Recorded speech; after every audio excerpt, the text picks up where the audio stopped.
Keputusan Mahkamah Konstitusi kembali mengguncang ruang publik Indonesia. Larangan bagi anggota Polri aktif menduduki jabatan sipil dipandang bukan sekadar putusan tetapi sinyal kekeliruan membaca arah reformasi. Sudut pandang pribadi, Dr. Mirza pada putusan Mahkamah Konstitusi nomor 114 tahun 2025 pada pasal 28 ayat 3 Undang-Undang Polri. Putusan tersebut hanya membatalkan frasa dalam penjelasan pasal yang dianggap menimbulkan ketidakjelasan norma, bukan menutup peluang karier bagi anggota Polri.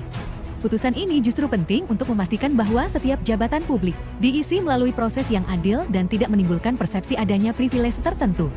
Menata mekanisme penempatan jabatan sipil seperti ini juga memberi rasa keadilan bagi ASN yang selama ini berkompetisi dalam sistem.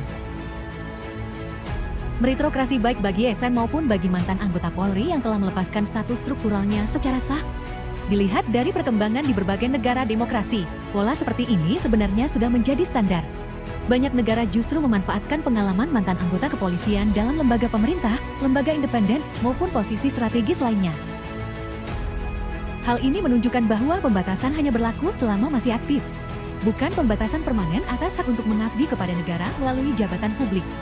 Kesimpulannya adalah bahwa putusan MK ini tidak seharusnya dipahami sebagai pembatas, tetapi sebagai penataan ruang karier bagi anggota Polri tetap luas dan terbuka. Tetapi harus ditempuh dengan cara yang jelas, transparan, dan tidak menimbulkan potensi konflik kewenangan.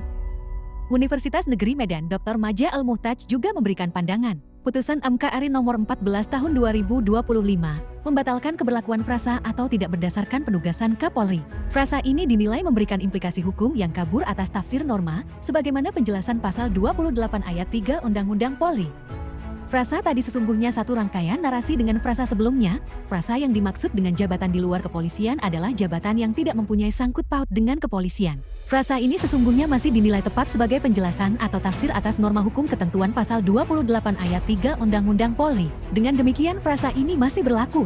Penjelasan ketentuan pasal 28 ayat 3 Undang-Undang Polri ini selanjutnya penting dielaborasi oleh Pokja untuk menjadi dasar hukum dalam pemaknaan jabatan di luar struktur Polri, apa saja yang dalam kompetensinya membutuhkan atau berkesesuaian sangat dengan kapasitas anggota Polri. Tentu saja hal ini harus diharmonisasi dengan Undang-Undang ASN dan lain-lain untuk kepentingan penguatan tata kelola pemerintahan. Selain itu, dialog dengan akademisi dan kalangan masyarakat sipil adalah keniscayaan untuk bisa mendapatkan dukungan mewujudkan kepolisian demokratis dalam penguatan reformasi Polri.